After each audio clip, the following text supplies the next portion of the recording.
Well, welcome everybody. My name is Glenn Fuji, Project Director for the MBDA CARES Act and part of the California Asian Chamber of Commerce team. And I just wanted to welcome all of you who have registered and logged in. I wanted to inform you right now that we'll give you a few minutes also to allow a few more people to settle in, and I'll just give you a time launch. Let's just call it 11:05. We will officially launch and welcome Mr. Bancroft. And until that time, please be patient and we'll get ready to go in about 3.5 minutes. Thank you very much.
Yeah, so welcome everybody. I think we'll go ahead and get started. I know that I want to give you a few more minutes, but I think we have a lot of great information that we want to share, and I'd like to get started. So again, welcome everyone. We appreciate you taking time to be part of our webinar this morning.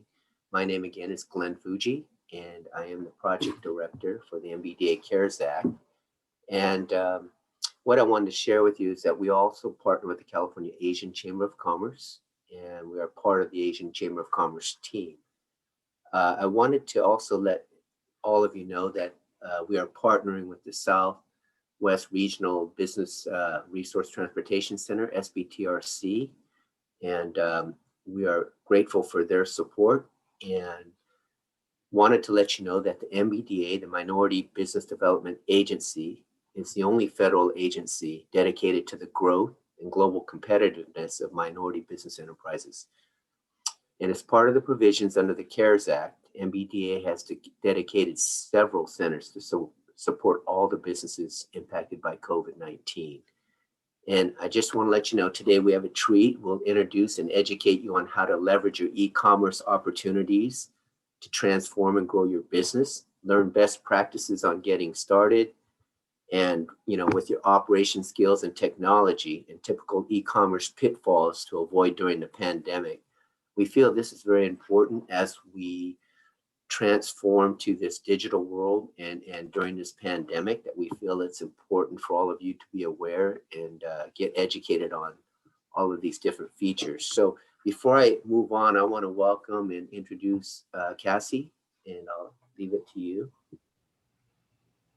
Thanks, Glenn. Hello, everyone. Welcome. My name is Cassie Fortes. I'm the Program Development Officer here at the Sacramento MBDA. And I'll keep my introduction short, but just to let you all know that this webinar will be recorded and shared with you afterwards, and that you are muted upon entry. But if you do have questions, we ask that you leave them in the Q&A chat located on your menu bar. And then if you have any technical questions or comments to our speakers, you can leave them in the chat box. And we'll address those questions in the Q&A at the end of the webinar. Thanks, everyone. Hope you all enjoy. Thank you, Cassie. And at this time, I'd like to introduce a few important people. I know I mentioned John, but I also want to introduce Kelly Gilmore. She will be assisting us, and she's a very integral part of this webinar today and organizing and coordinating it for us, and really appreciate Kelly's support. Kelly is the Senior Director of Partnerships for FitForCommerce, and thank you again, Kelly, for your help. And at this time, I want to introduce John Bancroft. And John is a senior consultant with over 20 years of experience in digital commerce, marketing, and operational management. And he's had a focus on global commerce. John leverages his extensive expertise across a broad variety of brands, industries, and regions, particularly APAC, to help clients with international expansion, go-to-market strategies, operational plans, and more. Prior to FitForCommerce, John was VP for e-commerce at Newell Brands, where he was responsible for B2C and B2B e-commerce across 5 operating companies and 12 CPG brands. In this role, John launched multiple new e-commerce sites and built and oversaw go-to-market teams with responsibility for customer experience, merchandising, operations technology, and analytics. And lastly, John was also SVP, Senior Vice President at Harry & David, which was acquired by 1800flowers.com, where he oversaw the entire marketing and e-commerce function and was responsible for $220 million on P&L and $45 million marketing budget, and led the international expansion in Japan and Canada. For Toys R Us Japan, John held full P&L responsibility for the e-commerce business and led the development and execution of the omnichannel strategy, as well as marketing, marketplaces, merchandising, warehouse, and call center responsibilities. Throughout his career, John has helped numerous organizations, including the WWE, Tommy Bahama, VF Corporation, grow through the launch and management of e-commerce channels and successful global expansions. John's clients include Edgewell, Gallup, and Matilda Chain Clothing. John holds an MBA in marketing from the Wharton School and a BM from Indiana University. It's my pleasure at this time to introduce John, and I feel so grateful. And again, thank you, John, for your support. Without further ado, John, it's your stage. Thank you. Okay, Glenn, thank you so much. It's so great to be here, and Cassie as well. It's great to be here with you guys today, with MBDA and with the California Asian Chamber of Commerce and the SBTRC. It's really an honor to be here today. And I just wanted to quickly just remind everybody in terms of our webinar objectives, you know, we're here to introduce and educate small businesses, both B2C and B2B, and medium-sized businesses, so the broad variety of SMBs, to the digital and how to leverage e-commerce opportunities to transform their business. And secondly, we want to share a lot of best practices for both formats, B2B and B2C, in terms of operation skills and technology. We're also going to talk about some pitfalls we want to avoid. So before jumping in, just a bit more about FitForCommerce and who we are. Speaking with you today, I'm born and raised in California. I'm from Southern California. Don't hold that against me for the Northern California folks on the call. Born in Agora Hills near Los Angeles. And I've been in quarantine with my family here, the grandparents, since December 1st, helping my folks navigate COVID and deal with retail. So I'm very familiar with the current what's happening within California and retail at this time. As a senior consultant with FitForCommerce, I drive our digital transformation initiatives and, as Glenn mentioned, our international consulting, particularly around Asia Pacific. And I focus both on B2B and B2C. FitForCommerce, we are, for those of you who don't know us, we are a boutique consultancy for everything around e-commerce, digital, and omnichannel. And we are actually founded and female-led. And in fact, we're minority-owned and run. And Bernadine Wu and the rest of the team, the senior leadership team, is very much female-led from an organization, and so we understand minority businesses. We understand how what makes them tick, and we work very hard to leverage a diverse and inclusive approach to our digital consulting to help our companies, our clients, drive their most pressing solutions and their most pressing ambitions. So we seek fundamentally to be the trusted advisors for companies around the globe.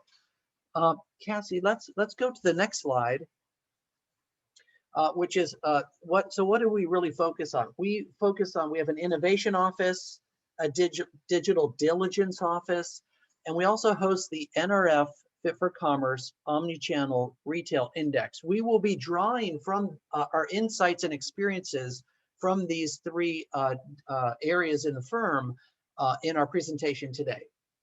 Okay, next slide, please. So a little bit more about FitForCommerce. We've been around for 13 years and counting. You see a lot of different slides on here. We like to share some of the wider known clients that we have, but actually we're much deeper than just the clients you see on the chart. If you just sort of tab, you'll see a couple of rollovers. Cassie, if you tab maybe 3 or 4 times, there you go. So back on the slide there. Yeah, we have about 100 plus of the top internet retailer 1,000 clients. We serve across 18 countries globally with over 1,500 engagements, actually probably closer to 2,000 at this point, 500 plus retailers, brands, B2Bs, and manufacturers of all sizes and shapes, with many, many years of consulting. And we do a lot of selection for folks, more than 450 selection projects, technology platform selection, provider selections. And where I think this will be useful to many of you on the call today is our library of over 2,000 published thought leadership documents, best practice guides, industry coverages, omnichannel industry reports by verticals, case studies, things of that sort. Next slide, please. So this retail index I mentioned, we're going to leverage that as we're talking today, but we cover over 125 brands and retailers across 20 different verticals. We have well over 200 different components that we track across these. So as you listen in today, you'll see perhaps some clients that may be comparable or illustrative or directly relevant to your specific vertical. And that's good. We want to leverage our data from that as we're speaking to you today, as we're walking through the approach.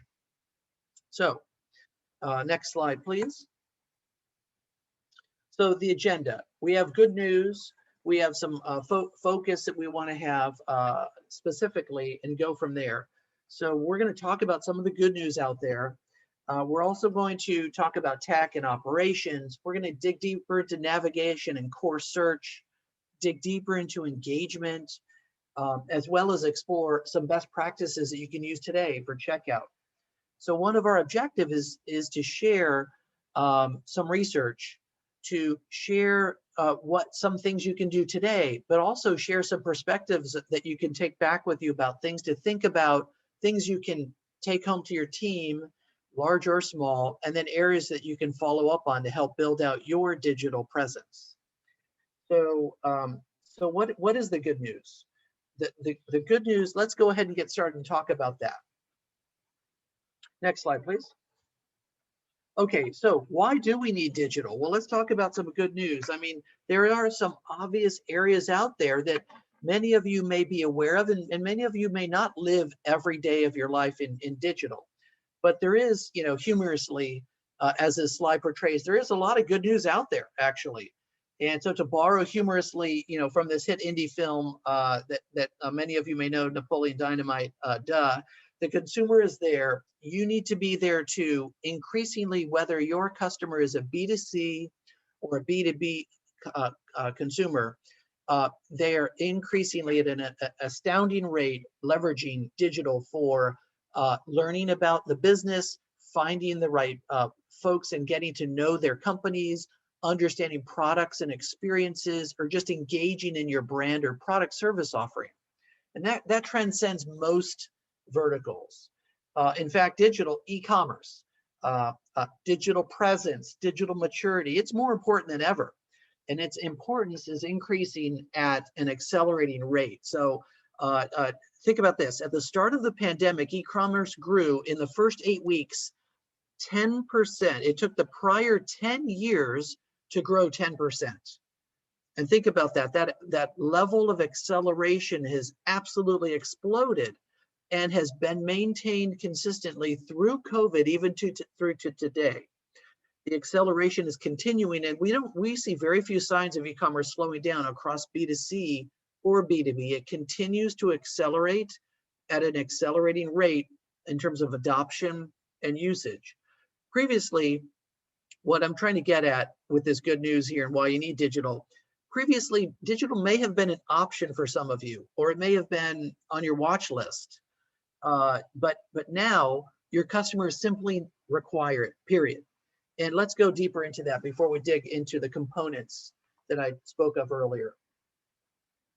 So on our next slide, let's look at the spending habits. So we see an increasing large growth that's accelerating year over year. The pandemic fundamentally has accelerated digital growth and consumer spending across both B2B and B2C. Although people are in lockdown and stay at home for months, what that's done is that's recast existing trends and really put the accelerator on the digital trends of usage, discovery, engagement, commerce, and efficiency. So the eMarketer slide that you see here shows that story. The total e-commerce and digital as a percent of total sales consistently grows. And as it's growing, as that pie, that percentage is growing, it's consuming increasingly more and more volume, even for the same percentage growth, because it's capturing so much share. So online 2020 sales grew 32% year over year. E-commerce sales during November reached 100 billion for the first time. The charts are just simply off the chart. The trends are simply off the chart for B2C and B2B commerce.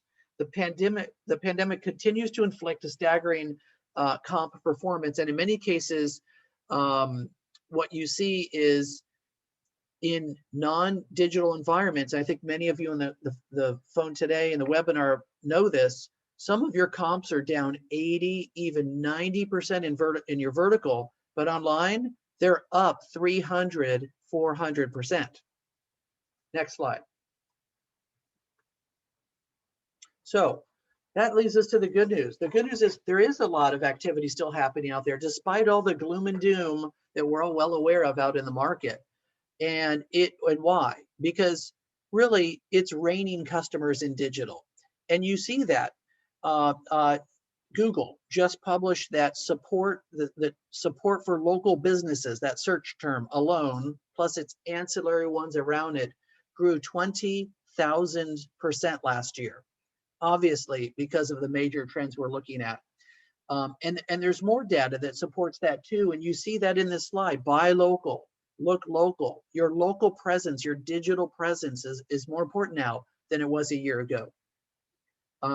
So thanks to COVID, customers are spending more frequently online, and they're spending more online.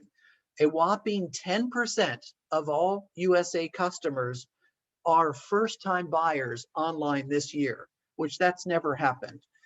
So it's literally raining new customers out there.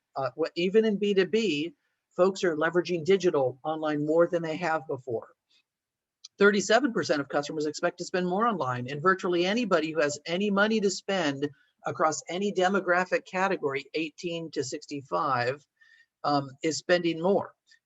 Between 67 and 85% of consumers in that broad group, 18 to 65, are avoiding retail. They're actively avoiding retail, which means they're migrating and leveraging digital more. Quite simply put, the landscape has changed. So as small businesses, we want to support you, and we want to continue to make sure your business is prepared digitally. That's what we're going to go deep into now. I don't see it going back to a normal. We see at Fit4Commerce a movement to a new normal that has embraced digital, is leveraging digital as a permanent part of the landscape going forward. So next slide. We're going to try something here, which is a quick poll. So I'm going to just take about 30 seconds or so, but I'd like to hear from our panelists what your biggest challenge is. Is it around e-commerce fundamentals, just getting yourself started and out of the gate? Are you more worried? Maybe you're a bit more advanced and worried about fulfillment and delivery, or you have an online store and you didn't, your digital maturity isn't fully there and you're worried about checkout.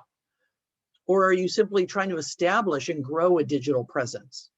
I took the liberty to look at our participants who signed up for this webinar today, and some of you have little to no digital presence. Maybe that's where you're at. Or finally, do you need to modernize your internal technology stack? So take a second, let's take 30 seconds, think about these choices, and then let us know what your biggest e-commerce challenge is.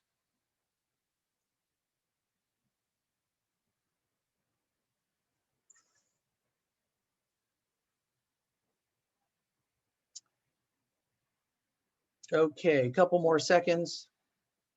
I know we're force ranking you to choose one. That's not fair, but we'll do it anyways. All right, let's go to see. Okay, great. Okay, so hopefully everybody on the screen can see this and at home, but it looks like by far establishing and growing your digital presence is a major priority. So I'll focus on that then in our comments later as we're drilling down. But e-commerce fundamentals, some of you are starting today and have have a site and you probably have some core components that need some help and support.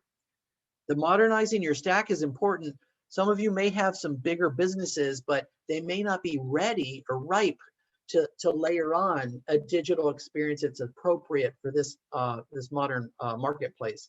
Slapping on a modern architecture and experience into your core internal stack.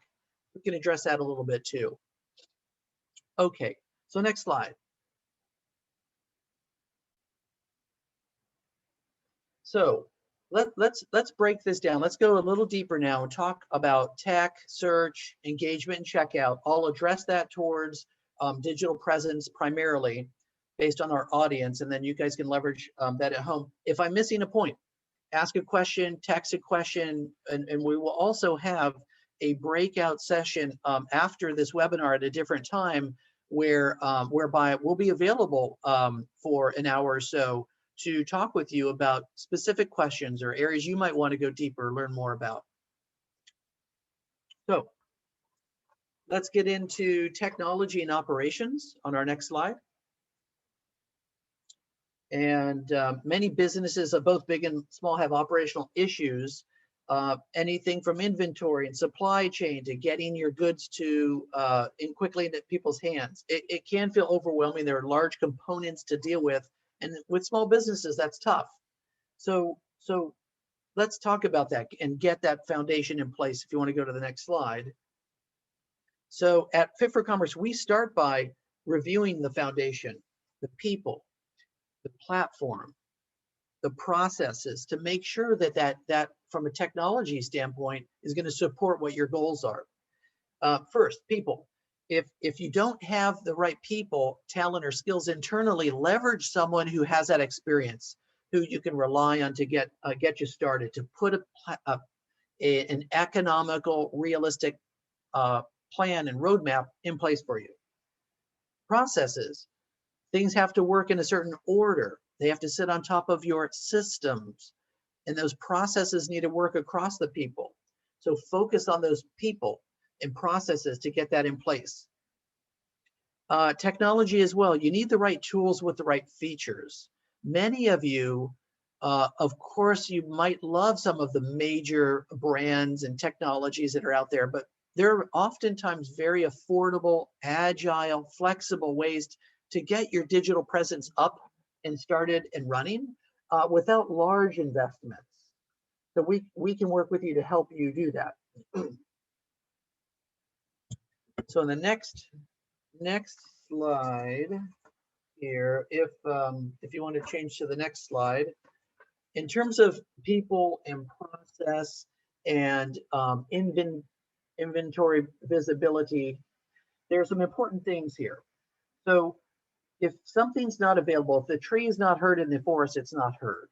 And similarly, if the inventory is not available in your store, then it's not going to be sold. And by inventory, for those of you today, it's not only physical goods, it's also inventory of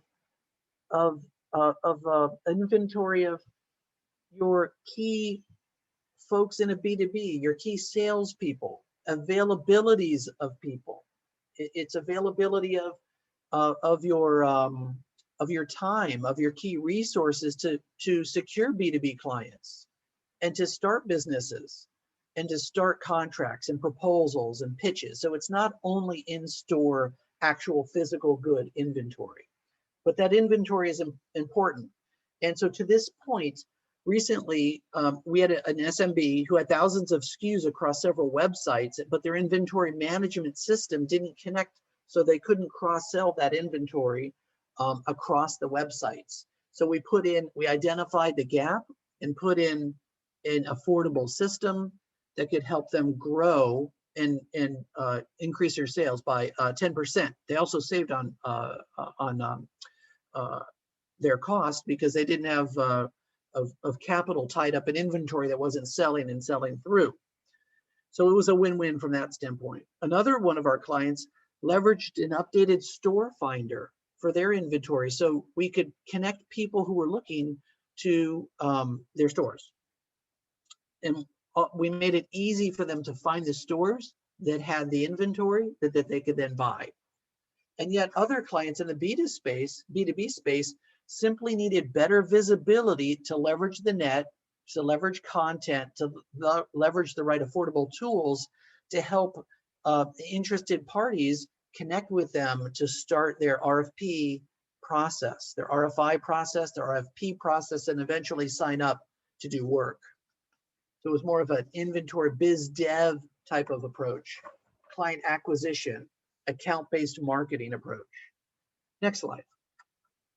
For those of you who do have physical stores and are moving today to that, there's BOPIS, buy online, pick up in store, or buy online, pick up on the curbside. That's growing at staggering rates. When we ran our retail omnichannel index and we've updated it, we've seen tremendous uptick in that space. So if to the extent that you're a restaurant or you're a traditional retailer and you need a location, this notion of buying online and having the right capabilities and affordable tools to get people to pick up in a contactless environment is very, very important. It's grown from 66% to 76%. Same day pickup, buy online, pick up in store, 45% to 58%. So people want to interact with you. They just want to interact with you differently going forward. So we can help you figure out and think through those processes and move forward from there. So we anticipate these trends to only continue to accelerate in terms of physical and contactless.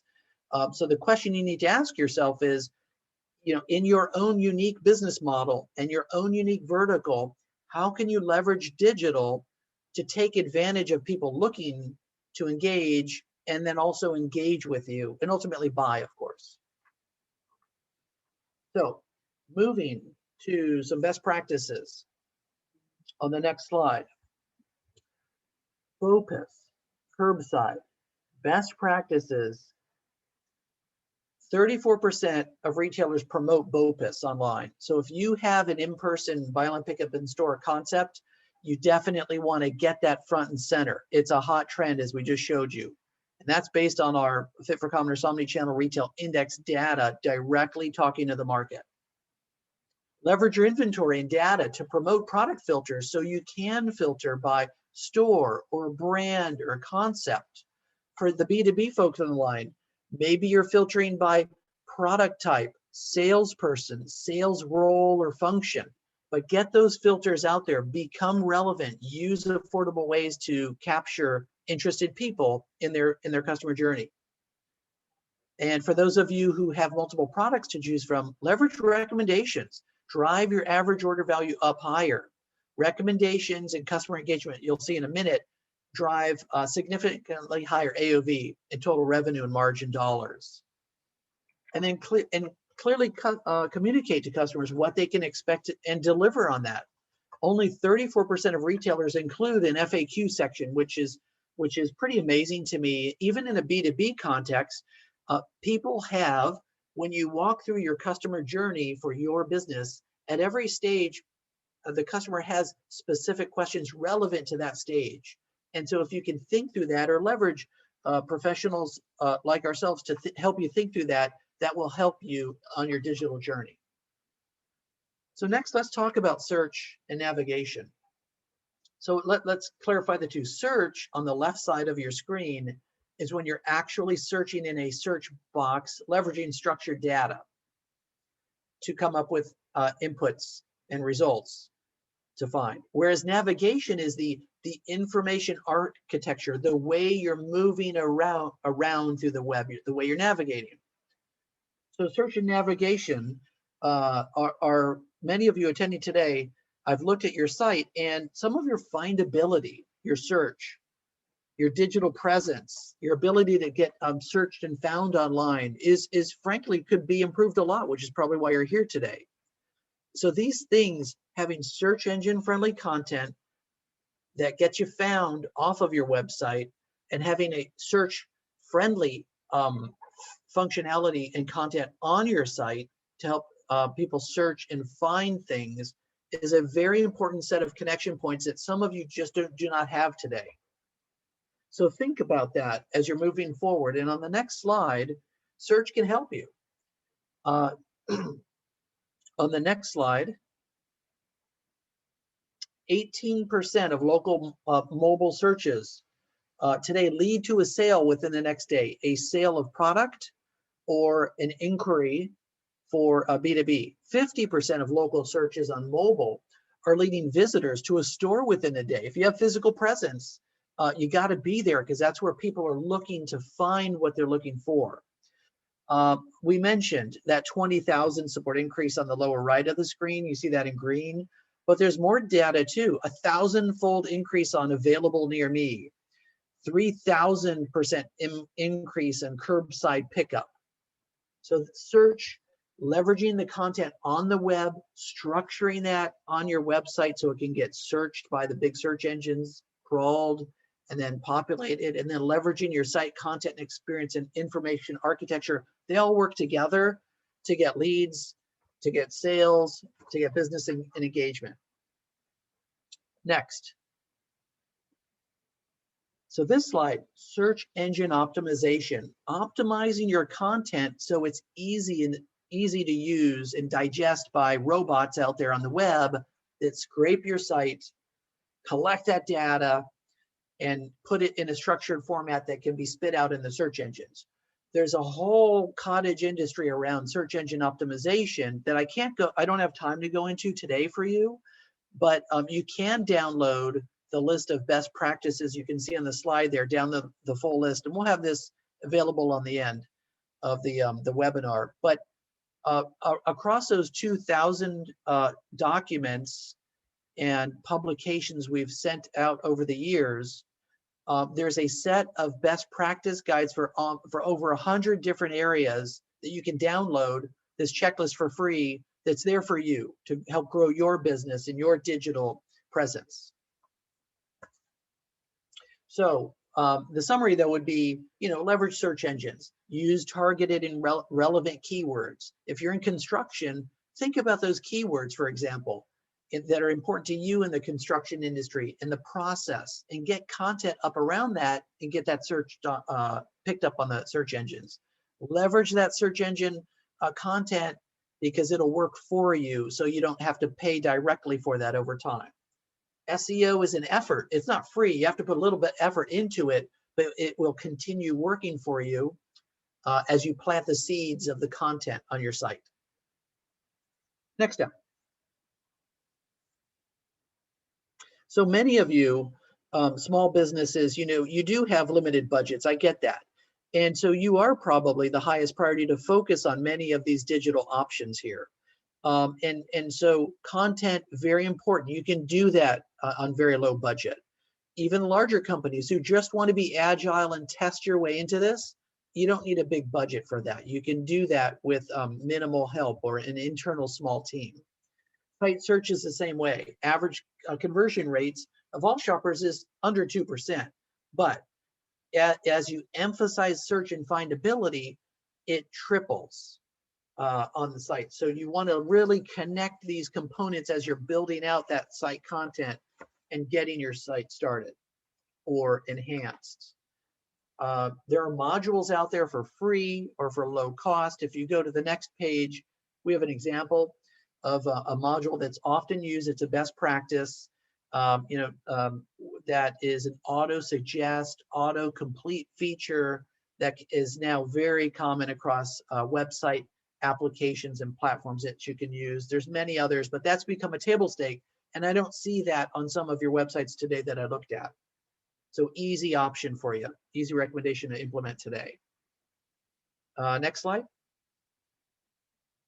is that search and then the navigation component. Here's an example from a different industry, furniture, where navigation is tied to the content. It's very structured content. Your navigation in B2B is not that different.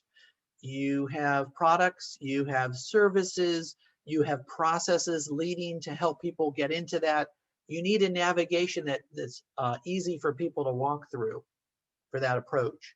So tag your content right, meaning put descriptive information about the products so it can get picked up. Organize your categories into mutually exclusive, collectively exhaustive kind of categories like you see here. Chairs aren't mixed with tables and storage isn't mixed with outdoor. They're mutually exclusive categories that they're logically easy for people to quickly get to. You can have products appear in multiple categories. That's a good idea, but spend some more time on this, because the easier it is to organize content, the more time people will spend on your business. So historically, some of you have had face-to-face interactions with customers, gathering email, very common, particularly in the B2B or handmade space. And so think about, an early digital maturity model where you're migrating some of that online, because many of your customers historically who were face-to-face are now online doing the same activity, just in a different channel. So get your content up, get your site up, and set up the core foundations to start collecting that information and then act on it. When you're getting information and data back from your site, from your analytical tools and from your email signups, act on those very quickly. If you have the budget and time, get a chat bot up there. That's cheap and easy to collect information, but leverage the basic digital tools to start expanding some of those opportunities that traditionally were face-to-face, but now definitely are migrating in the B2B space. We have a $600 million client now that is coming from a very much face-to-face tradition in the B2B space, and they're migrating those processes online to connect with and leverage that. The other benefit of your face-to-face interaction online, even if you're smaller and starting up, is traditionally face-to-face is point-to-point in a radius that you can get to, maybe 75 miles, maybe 200-mile radius. When you get that content online, it will scale nationally and it will scale internationally. And I think as you do that, expanding that interaction by adding the content online, you're going to surprise yourself at where your leads are going to come from. You might be based in California, but your client is also based all over the world. We see that again and again across nearly every vertical we're working with. So next slide is that third component around engagement. So you've got content, you've got a foundation, you have some operations. Consumers want an experience. If they don't want an experience, they'll go to a single listing page like some of the major marketplaces. but by and large, consumers want to engage with you. So the challenge is to get the right tools and foundation set up for your people, process, and tech so you can engage efficiently in different ways, whether that's through social or through chat, through SMS, text, through phone calls, or through in person. And increasing that huge migration into digital that we talked about that's accelerated recently, engagement is an increasingly important component of that total consumer experience. So it's all about creating that meaningful experience. So consider this: you should create content for her to discover, or for him to discover. Help them stay informed, help them stay up to date, help them, pre-release content, tell them what's coming, tell them what has arrived, tell them what's marking down. Have robust product display pages, PDPs they're called. Install that live chat, and install, some of you, live chat or customer reviews may not be that important. For some in the B2B space, it may actually be more relevant to focus on a Q&A approach instead of a review of a product. So Q&As, how does this work? What's the process like? How do things tend to play out over time? What should I be worried about?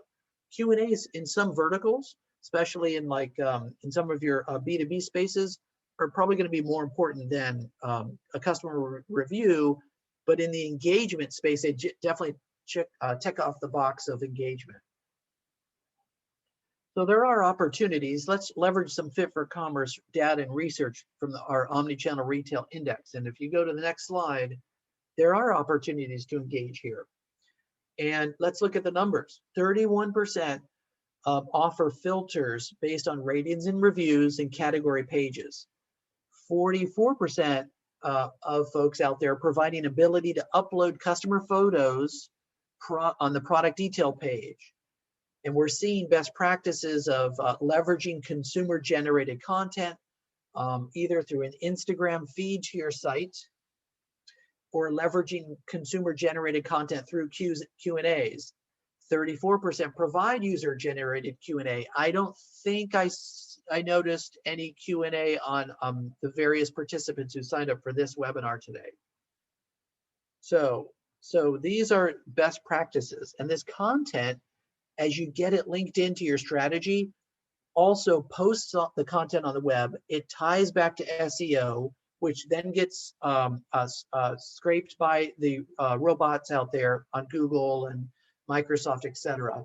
And then those robots add more content and authority to your page, which means it ranks higher, which means you have more visibility, which means you get more traffic, so you get more engagement. So the engagement in and of itself is important, but it ties back to a broader content and digital presence strategy for you. This does not need to be a multi-million-dollar cycle. It could be down and dirty. It could be agile. It could be larger for some of the larger folks on the line as well. So let's look let's look further around engagement on the next slide. Slide 24 shows a click behind the pick, if you will. Product display pages, PDPs. Here's your best practices around product display pages, because many of you on the webinar today have products, physical products you're selling. This is the although this is the lineup of best practices by weighting, it may not be perfectly aligned to you and your business, but you can see recommendations, got to have them. Ratings and reviews, you need to have a good reason not to have them. Color options, wish list, and recently reviewed, also very highly placed. Pictures, definitely trending higher, and the things below, video, live chat, Q&A, all of those things, if they're relevant for your business, think about how you can plug them into that base store that you have to increase your digital maturity. Let's go further into engagement on the next slide around social media. And for social media, a lot of the businesses that I reviewed prior to this call don't have a very robust social media presence. And again, that social media content links into your total content strategy. You need not have an army to run a great social media platform. But it is important to also integrate that into your site. For those of you who are selling directly, have a media icon on the page. It's a table stake. Share social media on your product display page. Some of you had it, some of you didn't. Even allow, I'm surprised, email to a friend wasn't on some of your pages. That's an opportunity too for you. It's a quick and easy win. Leverage that UGC content. I mentioned 44% can upload pictures now. 37% have social media and hashtags. If you're in social media, pick a social channel that's relevant for you. You don't need to be in all of them, and choose where you want to play and choose where you want to not play. If you're going to be on Instagram, great, build that out, but you don't need to be on 10 social media channels if just one or two are going to be most relevant for your client, for your customers. And then we have UGA. So leverage that social media. You'll be surprised at what's out there, and you can see now hopefully a little better how that can fit into advancing your digital presence and digital maturity. Let's talk about the next slide. Upsell. So you have a customer, you've got all that content you put out there, you've upped your game, they're on your site, you're buying. 90% of people have recommended products on their site now, and that upselling through product recos and threshold messaging is very, very important. It's really a table stake now. So threshold messaging, buy this pizza for X cost, but if you buy this pizza and added components, it will be a better value play. So it's the classic upsell. Well, you have a customer there that you can leverage that systematically through the web in ways that you just can't efficiently do at scale without it. So think about those upsell opportunities: the value meal, the super upsell, the party pack, the kit, things of this sort. Those can help you tremendously on your margin side of your business. And finally, on the next slide, we have customer service. If you don't have an in-house capability in B2B or B2C to support that, leverage a small outsourced team. Moreover, not only that, we leverage technologies that can help you with customer service. Now, given that we don't have much more time, I'm going to speed ahead to some other things because I want to allow time for questions. So let's go to the next slide. On checkout, next slide. And checkout's important. If things cost too much or it takes too long and it's complicated to check out, people are going to drop. So remember this slide, because when you're building out your site, you need to make sure that you have these things covered off so you maximize getting people to give you their money or give you their email address or their interest to pitch for you, their right to earn business. Next slide is, next slide. So closing the deal. You need the ability to update attributes in your cart, to provide delivery dates in checkout, to offer alternative payment types. That's important, particularly for the Asian and minority businesses. Heavy Asian businesses are very attracted to non-mainstream payment types. If you go to the next slide, many of you have heard of PayPal, but WeChat Pay, Alipay, some of these other, if you have a Chinese-based business and Chinese-based customers, you need to have the right payment types for your customer. Start easy, go PayPal. It's big, it's everywhere.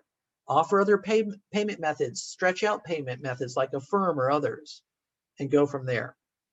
On the next slide,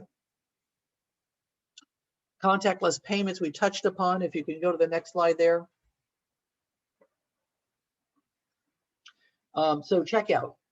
Make sure your checkout is secure. It's PCI compliant payment card industry standard compliant for safety, security. Protect yourself. Offer payment options. Always make customer service available to support checking out, and make sure that you're rock solid with your security so you don't get hacked. Doing so is good, very good. You can see a 35% increase in your conversion rate by following these simple steps that we've outlined today. Next slide. So marketplaces, no conversation is complete without a discussion on what you should be doing relative to Amazon. Whether you're B2B or B2C, you have to have a marketplace strategy. So there's pros, there's cons. There's the pros. Marketplaces can help you get out there fast. They can help you get established. They have a large body of audience. Cons, they eat into your margin. You don't own the customer relationship. You don't have a lot of control in many cases over everything. In some cases, you might see some channel conflict. Regardless of the pros and cons and how they fit with you, I would urge each of you today to think about what you need to do for marketplaces, or find a professional who spends a lot of time in marketplaces to help you think through what your presence needs to be on marketplaces. Next slide is a wrap up. So as you see, and I want to have a little bit of time left for questions. We could also have a follow-up session for all of you on the call today or dialing in from home afterwards. But COVID, clearly it's accelerated the digital game. It's a permanent ratchet up. It's impacted both B2C and B2B. And within this new context that is here to stay, with customers increasingly relying on and demanding digital experiences throughout their entire customer lifecycle, what I see is an imperative to set up your foundation. Get your digital foundation set, get started, think through the roadmap, think through your key components, assess yourself, and make sure you're leveraging best practices so you don't have to learn from everyone else's mistakes. Make it easy to be found, make it easy for your customer to do what they want to do, whether they want to ask you to bid on some work, whether they want to negotiate price lists with you, or they want to find products and buy them and get them conveniently to wherever they want. You don't need to build everything from scratch. You don't need to build the Taj Mahal either. Use technology that's out there that was once only available to the mega businesses out there. Use off-the-shelf technology. Use your partners and consulting partners to help you get out there, and figure out in conjunction with your digital presence what a marketplace and a social media strategy needs to look like for your business. But up your digital presence. You will not be disappointed. It'll be a great adventure for you, and leverage folks who can help you along the way. Okay, so I have basically at this point, we do have some time remaining. And with that said, if some of you have typed in some questions or have comments, feel free. I'd like to make sure this time is available. So Cassie, would you like to jump in, or Glenn, if you have noticed any questions coming in while I was sharing our various Fit4Commerce information and research? Yeah, John. Well, first of all, thank you for a phenomenal presentation and providing all that information. And I apologize for the limited time because you have so much to offer. I just, in my dealings with small businesses too, I know that many of them have limited budgets. And, if they have to choose a priority with all these digital options, what would you suggest to that business? Well, a lot of folks have limited budgets, or they're launching digital for the first time. So it's, what should I do? How big should it be? Should it be in a marketplace or on the web? And to that question, and I think those are great questions. So again, 10 and 20 years ago, the tools that are available today were only available to the select most mature and expensive clients. And that's just not the case today. The amount of tool sets that are out there can be leveraged at a fraction of the cost that they were even just a couple years ago. So leverage the right consultants out there to walk you through the right tool sets that fit your maturity level and your budget level. And that'll Okay. help you get through when on limited budget. And you don't need to build it all out. So that's really important because you don't want to overspend. And if you have a limited budget, you can be sharp to get out there, and you will find success in doing that. So people can help you with that. Same with marketplaces. Should you use a marketplace at first or not? That is a question that's nuanced, largely depending on your category. If your category is and I'm talking B2B as well, but if your category is poorly represented in marketplaces, I don't think it's probably worth your time. Example, fresh and frozen food, probably difficult for you in marketplaces, better places, time and effort spent elsewhere. But if your category is mature and vibrant, marketplaces could be a great way for you to get started. And marketplaces can help you because a lot of that infrastructure that you just don't have time to build out and source out and plan out and staff up and process up and all that, a lot of that disappears. So there's a trade-off though. It ain't free. You do have a trade-off. Some of your margin will get taken out, but you can absolutely drive very quickly. Marketplaces also, they're growing 2x time the open market. So there's a lot of reasons to consider marketplaces. I'm not only talking Amazon. Your most appropriate marketplace might be Walmart's emergent marketplace. It might be a specialty marketplace only focusing on your specific vertical. So so don't only think that Amazon's your only answer. There are many other marketplace options out there to help you accelerate. I would, at the very least, have your own website and have your digital presence. And from there, determine if you're going to guide people to a marketplace for buying, or if you will guide them through your selling cycle to affordably get yourself going. So the way to find the best marketplace for yourself then is to think about your vertical, do some research out there, or again, if you don't have the time, leverage people who spend a lot of their time. Marketplaces is a whole cottage industry, and FitForCommerce spends a ton of time with our clients dealing with their marketplace strategy and growing their business there. So it could be a simple question like, which marketplace is right for me? Or it could be more complicated. How do I grow against the competitors? How do I protect my products? How do I protect my brand? So marketplaces is a whole other ball of wax. If you have products that have limitations, hazmat, liquor, alcohol-based products, there are other considerations that sadly, I don't think we have quite enough time on this call, on this webinar, but we could certainly go into product category specifics at a later time. Okay, well, thank you, John. Cassie, is there anything, maybe one more question and then we'll wrap up?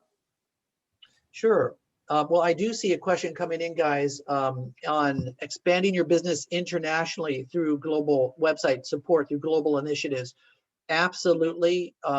We see a large percentage of growth international through your websites. Start again with your content. Go for the easiest step first.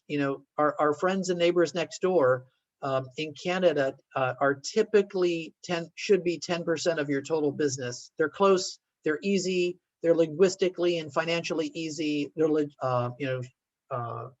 freight-wise, they're easy too. But there are tools out there that are very easy and accelerators out there that are very easy for you. So to do that. And to that point, as I wrap up, think about as you look at FitForCommerce, we have a digital acceleration capability. That acceleration capability can help you with your digital presence. It can help you with your international strategy, launching international to specific regions, or it can help you increase your tech stack maturity or accelerate your ability to grow within the current market. And so with that said, I wanted to kind of wrap up unless we have one more question. Do we have time for one more question? Glenn? Yeah, you know what, John, I think what we'll do is, in due respect to time, it is now 12 o'clock, but let me just make this statement. For all of your questions that didn't get answered by John today, we're going to forward those to John via email and get responses to you back. And also wanted to let you know that we will be scheduling, as John already outlined, a kind of a Q&A, more intimate session with John to bring your questions for him specific to your business. So I apologize, we could not get to all your questions live, but Yep. we will follow up via email. And, I thank you for the slide on how to reach them directly.